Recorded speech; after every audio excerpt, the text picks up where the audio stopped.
തിരുവനന്തപുരത്ത് മത്സരിക്കുന്ന രാജീവ് ചന്ദ്രശേഖരനോട് കേരളത്തിലെ ജനങ്ങൾ 8 ചോദ്യങ്ങൾ ചോദിക്കുന്നു. ഇതേ ചോദ്യം നിങ്ങളുടെ പാർലമെന്റ് അസംബ്ലിയിൽ മത്സരിക്കുന്ന എല്ലാ സ്ഥാനാർത്ഥിയോടും ചോദിക്കണമെന്ന് അഭിപ്രായപ്പെടുന്നു. സ്ഥാനാർത്ഥികൾ പറയുന്ന ഉത്തരം സോഷ്യൽ മീഡിയയിൽ പോസ്റ്റ് ചെയ്ത് ഉചിതമായ തീരുമാനം വോട്ടേഴ്സ് എടുക്കണമെന്ന് ആഗ്രഹിക്കുന്നു. ഒന്നാമത്തെ ചോദ്യം, ഫുൾ ടൈം രാഷ്ട്രീയമല്ലാതെ നിങ്ങൾക്ക് എന്താണ് ജോലി? എത്രയാണ് നിങ്ങളുടെ വരുമാനം? 2. കേരളത്തിലെ ജനങ്ങളുടെ വരുമാനം വർദ്ധിപ്പിക്കുവാൻ എങ്ങനെ പുതിയ ജോലി കേരളത്തിലെ യുവാക്കൾക്ക് കൊണ്ടുവരുവാൻ എന്താണ് നിങ്ങളുടെ വിഷൻ? നിങ്ങളുടെ എക്സ്പീരിയൻസ് അനുസരിച്ച് കേരളത്തിൽ എന്തൊക്കെ പദ്ധതികളാണ് കൊണ്ടുവരുന്നത്? 3. ലിക്വറിൽ നിന്നും ലോട്ടറിയിൽ നിന്നുമുള്ള ടാക്സ് വരുമാനമാണ് കേരളത്തിന്റെ പ്രധാനപ്പെട്ട വരുമാനം. GST വ്യാപകമായി തട്ടിപ്പ് നടത്തുകയും ഗവൺമെന്റിന് GST കളക്ട് ചെയ്യാൻ പറ്റാത്ത അവസ്ഥ ഇന്നുണ്ട്. അങ്ങനെ കേരളം ഒരു വരുമാനം ഇല്ലാത്ത സ്റ്റേറ്റായി മാറിക്കഴിഞ്ഞു. GST ഇംപ്ലിമെന്റ് ചെയ്തപ്പോൾ കേരളത്തിലാണ് GST വഴി ഏറ്റവും നേട്ടം കിട്ടേണ്ടത്. കാരണം അതൊരു കൺസംഷൻ ബേസ്ഡ് ടാക്സ് ആണ്.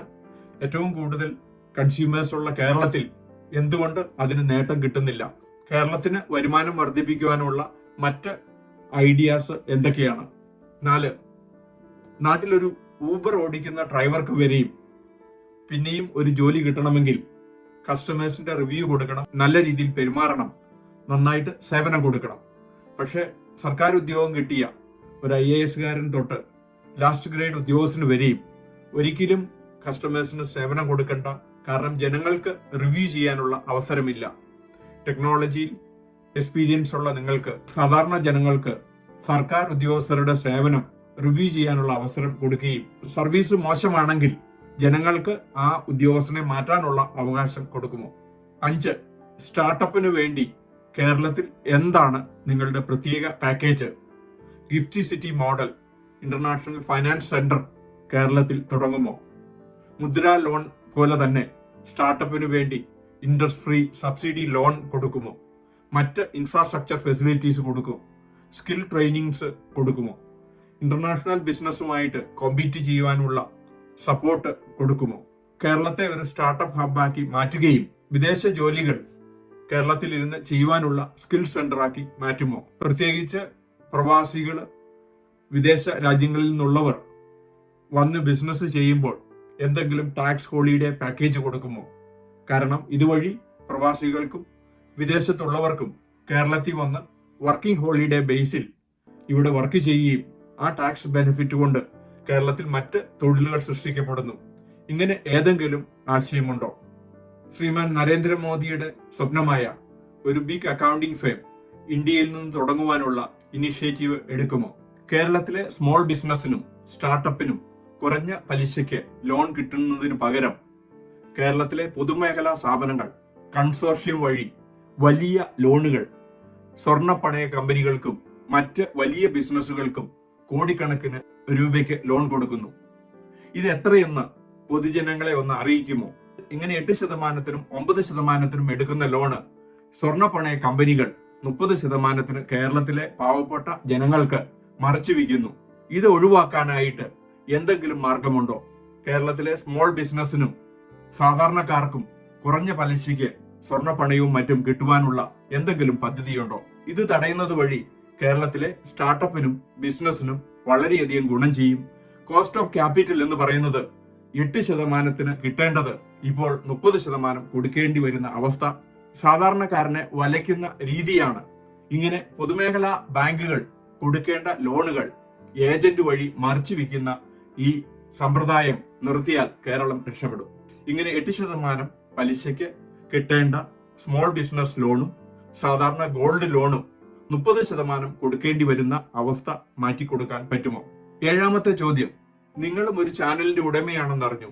നിങ്ങളുടെ ചാനലിലെങ്കിലും കേരളത്തിൽ തൊഴിൽ കൊടുക്കുന്നതിനും സ്കിൽ ഡെവലപ്പ് ചെയ്യുന്നതിനും സ്റ്റാർട്ടപ്പ് ചെയ്യുന്നതിനുമുള്ള പ്രത്യേക പ്രോഗ്രാം തുടങ്ങുമോ?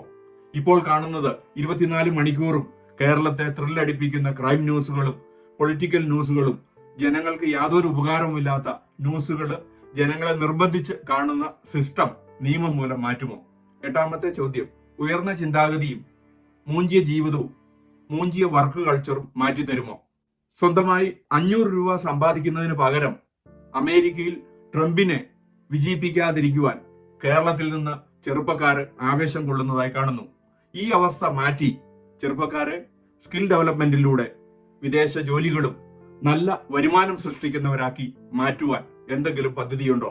ഒരിക്കൽ ഒരു ബാങ്ക് ഓഡിറ്റ് ചെയ്തുകൊണ്ടിരുന്നപ്പോൾ ഒരു കസ്റ്റമേഴ്സിന്റെ ലോൺ പാസ്സാക്കാനായിട്ട് ഏകദേശം 9 മാസം കഴിഞ്ഞ് ഫൈനൽ സൈൻ ചെയ്യാനായിട്ട് കസ്റ്റമേഴ്സിനെ ബാങ്കിൽ വിളിച്ചു വരുത്തി. ഈ സീനിയർ മാനേജർ ഈ ലോണിന്റെ ഡോക്യുമെന്റ് എടുക്കും, ഒരു സെന്റൻസ് വായിക്കും, പിന്നെ ഇരുന്ന് ആലോചിക്കും. കസ്റ്റമേഴ്സ് ഡോക്യുമെന്റ് സൈൻ ചെയ്യാൻ പുറത്തിരിക്കുന്നുണ്ട്. ഞാൻ ആ മാനേജറോട് ചോദിച്ചു, എന്തുകൊണ്ടാണ് പെട്ടെന്ന് സൈൻ ചെയ്ത് കൊടുക്കാൻ പറ്റാത്തത്? 9 മാസമായി 1 കോടി രൂപ ബാങ്ക് ലോണിന് നിങ്ങളുടെ പുറകെ നടക്കാൻ തുടങ്ങിയിട്ട്. മാനേജർ പറഞ്ഞു, ഞാൻ 2 വർഷത്തിനകം പെൻഷൻ പറ്റാൻ പോവുകയാണ്. ഈ ലോൺ തിരിച്ചടച്ചില്ലെങ്കിൽ എന്റെ പെൻഷനെ ബാധിക്കും. അതുകൊണ്ട് 10% മാത്രമാണ് ഞാൻ ജോലി ചെയ്യുന്നത്, 90% ഞാൻ ചിന്തിക്കുകയാണ്, ഇത് വേണോ വേണ്ടയോ? എന്തെങ്കിലും കാരണം പറഞ്ഞ് ഇത് തള്ളിക്കളയുക എന്നുള്ളതാണ് എന്റെ ജോലി. ഇങ്ങനെ ഒരു മൂഞ്ചിയ വർക്ക് കൾച്ചർ ഉള്ള സ്ഥലത്ത് ഏത് സ്റ്റാർട്ടപ്പിനാണ് ലോൺ കിട്ടുന്നത്? ഈ അവസ്ഥ മാറ്റിത്തരാൻ പറ്റുമോ? എന്നോട് ആ ബാങ്ക് മാനേജർ ചോദിച്ചു, സാറിന് എന്റെ ജോലി കളയണോ, എന്റെ പെൻഷൻ ഇല്ലാതെയാക്കണോ, അല്ലെങ്കിൽ ഞാൻ ഈ 1 കോടി ലോൺ പാസ്സാക്കണമോ? ഇതാണ് നാട്ടിലെ വർക്ക് കൾച്ചർ. ഒരു പ്രൊഫഷണൽസിനും സ്വന്തമായി തീരുമാനമെടുക്കാനുള്ള അവസരം കൊടുക്കുന്നില്ല. ശ്രീമാൻ നരേന്ദ്രമോദി വീണ്ടും ഇന്ത്യയുടെ പ്രധാനമന്ത്രിയാകുമെന്ന് പറഞ്ഞപ്പോൾ പലരും വളരെ മോശമായി തെറി വിളിച്ചു. അവർക്കുള്ള മറുപടി ജൂൺ 4-ാം തീയതി കിട്ടും. നമ്മളുടെ രാജ്യത്തെ പ്രൊഫഷണൽസ് ധൈര്യമായി വന്ന് അഭിപ്രായം പറയണം. ഇനി രാജ്യത്തിന്റെ എക്കണോമിക് ഡെവലപ്മെന്റിന് പ്രൊഫഷണൽസ് ആണ് നയിക്കേണ്ടതെന്ന് ശ്രീമാൻ നരേന്ദ്രമോദി പല വേദികളിലും പറഞ്ഞിട്ടുണ്ട്. നമ്മളുടെ രാജ്യം ലോകത്തിലെ 3ാമത്തെ സാമ്പത്തിക ശക്തിയായി മാറേണ്ടതിന് പ്രൊഫഷണൽസ് ധൈര്യമായി അഭിപ്രായം പറയുക. നിങ്ങളുടെ കഴിവുകൾ രാജ്യത്തിന്റെ എക്കണോമിക് ഡെവലപ്മെന്റിന് വേണ്ടി സപ്പോർട്ട് ചെയ്യുക. കേരളത്തിൽ തൊഴിലും വരുമാനവും പെൻഷനും സ്റ്റാർട്ടപ്പ് ലോണും പുരോഗതിയും നൽകുന്ന സ്ഥാനാർത്ഥിക്ക് മാത്രം വോട്ട് ചെയ്ത് വിജയിപ്പിക്കുക. ആരാണ് നരേന്ദ്രമോദിക്കൊപ്പം കേരളത്തിൽ നിന്ന് അയക്കുന്നത് എന്ന് മാത്രമാണ് ഈ തെരഞ്ഞെടുപ്പിലെ പ്രധാന വിഷയം. സ്ഥാനാർത്ഥിയോട് ചോദിക്കുന്ന ഈ 8 ചോദ്യങ്ങളും പ്രസക്തമാണോ എന്ന പോള് ഈ വീഡിയോടൊപ്പം കൊടുക്കുന്നുണ്ട്. പോളിൽ പങ്കെടുക്കുക, നിങ്ങളുടെ അഭിപ്രായം രേഖപ്പെടുത്തുക.